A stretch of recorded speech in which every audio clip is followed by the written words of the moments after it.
ఒక సేవకుడు ఈ మార్గాన్ని వెళ్ళిపోతున్నాడు, వస్తున్నాడు, అతనికి మనం ఒక గది సిద్ధపరచుదాం.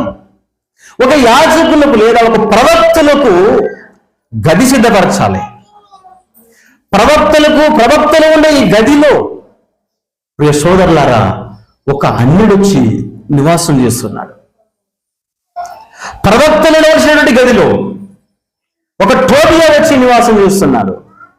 సులేమి రాలువలే ఎందుకు చేయకపోతే ఎలియాషీబు, ఓ సేవకుడా, సులేమి రాలుకున్నటువంటి జ్ఞానం లేక లేదా? ఎవరు ఉండాలి ఆ గదిలో తెలియదా నీకు? ఎందుకున్నావు మందిరంలో? ప్రియ సోదరులారా, దుఃఖాక్రాంతుడై నెహెమియా మాట్లాడుతున్నాడు. ఇంకా మనం చూడగలిగితే మొదటి రాజుల గ్రంథం 17వ అధ్యాయం 19వ వచనం. మొదటి రాజుల గ్రంథం 17వ అధ్యాయము 19వ వచనంలో 17వ అధ్యాయం